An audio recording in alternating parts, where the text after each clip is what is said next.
Welcome to my channel. I'm Scott, and in this video I am going to walk you through the process of valuing American Battery Metals stock by analyzing their financial statements and dissecting their financial ratios so we can determine if it's a buy or a sell. American Battery Metals is a battery metal exploration and mining company. The company is headquartered in Nevada and was founded in 2011. It went public in 2021 and currently trades on the pink sheets. The company is focused on creating a vertically integrated lithium company in three ways. The first is clean, sustainable exploration and mining. The second is green extraction processes. And the third is battery metals recycling. They're trying to position themselves to provide a sustainable and profitable business for recycling end-of-life batteries in order to recover and reuse those metals in the battery. Many governments are eliminating or reducing the need for internal combustion engines and increasing requirements for the production of EVs. The demand for lithium is rising as lithium-ion batteries are used more frequently in smartphones, laptops, and EVs. Let's get started with the model. This is a small cap company. 939 million market cap. They're trading at $178 a share, and they have 527 million shares outstanding. Let's look at the financials. The way you value a company is you estimate the free cash flows into the future, and then you discount those numbers back to today's value. That's what we're doing in this video.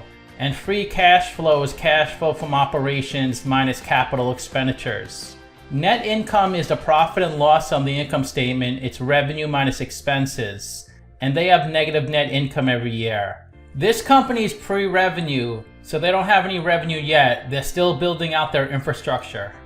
This is the company's income statement. The top line is the revenue, the sales. Below that is operating expenses. Example is depreciation. Below that is operating income, which is negative every year. Then below that is the interest they pay in their debt.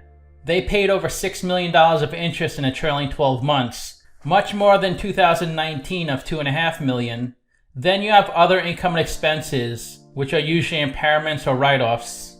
The bottom line of the income statement is their net income. Of course, it's negative every year because they have no revenue.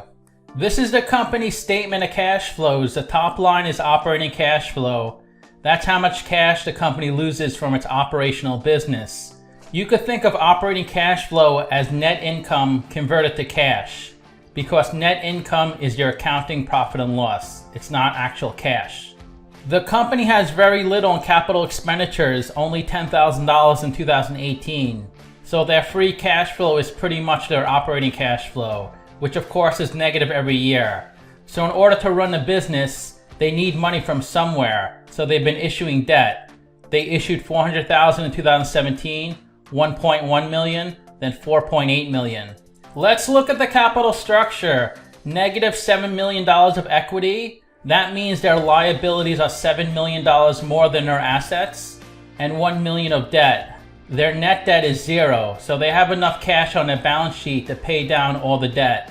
And their WACC is 10.7%. And that's the discount rate we're going to apply to the future cash flows. We estimated 4 years of future free cash flows. We also estimated a terminal value, which is all cash flows past year 4, that's $9.3 billion. We discounted those numbers back to today using the weighted average cost of capital. We get a value of the company of $6.2 billion. We divide that by 527 million shares. And we get a calculated stock price of $11.73. They're trading at $178, so they're trading at an 85% discount. It's a strong buy according to the model. I couldn't find any analyst or companies pricing or valuing this company.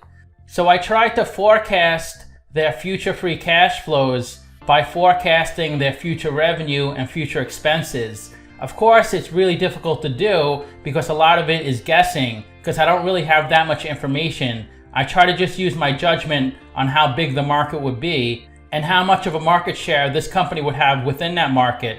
There's also a lot of default risk as well. This company can go bankrupt and the stock price could go to zero.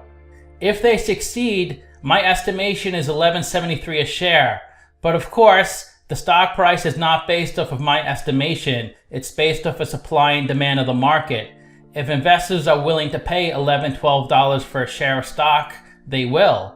If they're not, then they won't. You have to remember the stock price is based off of momentum. So if investors get really excited about this company for any arbitrary reason, they could push the stock price higher. This is a stock price since it IPO'd, so it looks like it hasn't moved too much. It looks like it went up to about $3.70 a share, but it came back down to $1.78. These penny stocks can really fluctuate, so you can make a big return. Of course, you have to sell before the stock price drops. Here's a chart of the expected lithium-ion battery market size. You could see the expected growth is supposed to be huge. Of course, no one can predict the future. Technology can change. But if ion batteries do grow as predicted, and this company has a decent market share, then this company can be really successful and big one day. And they have a beta of 1.01, so the stock moves with the market. The stock has gone up 85% in the past 52 weeks, while the S&P 500 went up 65%. The 52-week low was 70 cents, the high was $4.90. And the stock is trading below its 50-day and 200-day moving average. And this is a really liquid stock. 4.5 to 10 million shares are traded each day. Of the 527 million shares outstanding, 474 million are on float, and none of the shares are held by institutions. If you invested $10,000 when this company IPO'd, you'd be at $18,500 today. The biggest shareholders are the people that started or work at the company. Let's look at their financial ratios. We can't look at any of their price multiples. They have negative net income, so we can't look at the PE. They don't have any sales, so we can't look at the price to sales, and they have negative equity, so we can't look at the price to book. They have negative EBIT, so they cannot cover their interest payments. We can't look at the ROE, and they have a really low current ratio. Current ratio is current assets over current liabilities. They can only cover 10% of their current liabilities with their current assets. So they're going to need more debt or equity over the next 12 months to run their business. According to my calculation, they had negative $4 million of free cash flow. They currently have negative $7 million of working capital, so they're short $12 million. The only other company I did in the same industry as American Battery is Tech Resources. And both have negative earnings, so we can't look at the price to earnings ratio. Tech does have a good price to sales and price to book and current ratio. Tech has a negative ROE. Tech is much lower in debt. And Tech is a pretty big company, $13.5 billion market cap. American Battery is under $1 billion.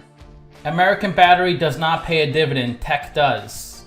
So to summarize, I have them trading at an 85% discount, but it is risky investing in a company with pre-revenue. They do have some exciting plans on the horizon, so you can make a really great return if they make it, but you might have to wait a few years for them to start generating revenue and grow. Of course, the stock could get driven up for any reason, so you might get lucky as well. I rank their free cash flow as 1 out of 10, their revenue 1 out of 10, and their ratio is 1 out of 10. So let me know what you think. Give this video a like, subscribe, or comment below. Also, if you'd like to get a custom valuation or just support the channel, you can become a member by clicking on the link in the description below. Thanks for watching.